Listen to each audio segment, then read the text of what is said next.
There's all types of different meditations, and I'm going to teach you some new ones right now.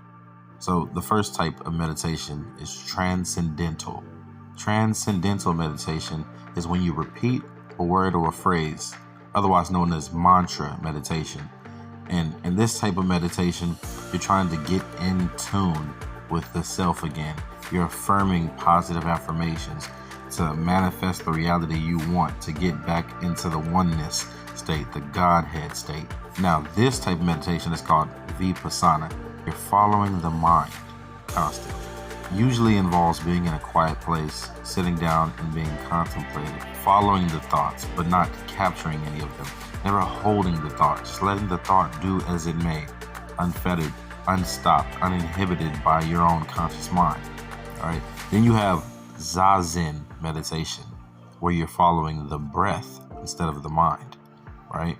And in Zazin, typically you're going to sit and you're going to breathe, and you're either going to consciously control the breath, or you're going to just let, the breath do its own work, where you breathe regularly. You don't try to control it. You just breathe as you would if you weren't thinking about it. But instead, you're going to put your focus on the breathing and constantly just be a part of the breath, one with the breath, to open the mind, to start to open up the chakras, to open up the energy centers, to start to heal the body. Right? So walking meditation is another type of meditation, or walking contemplation or quiet, right? And in walking meditation, you're typically focusing on each step, focusing in the moment, letting the body become aware of the body. Now, it's also recommended that you can do this without shoes so that the feet will feel centered on the ground. It can be done on your way to work, on your way to the car, throughout different moments at the grocery store. You can always get into a meditative place with walking meditation. The other type of movement meditation is called Qigong.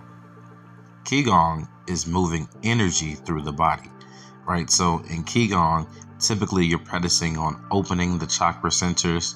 You're practicing on calming the breath. You're calming the body. You're coming back into homeostasis, and you're doing various forms of either martial arts or dance or movements with the body in order to open up these centers, or in order to get back into alignment. It's very closely associated with yoga, but it's slightly different, right? So Qigong can also be done with weapons. Weapon Qigong is where you're placing your consciousness on the weapon.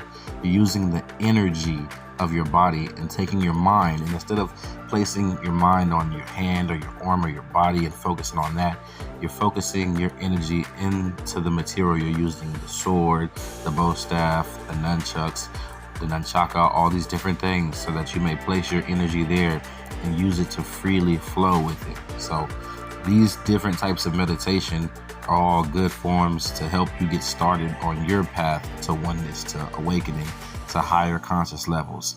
And even if you don't particularly believe in the metaphysics of meditation, there's the science to back it up. And there's all kinds of benefits for everybody that gets into it. Continue to follow along for more tips and tricks, for more meditations, and for more knowledge. This is Relic's Tomb.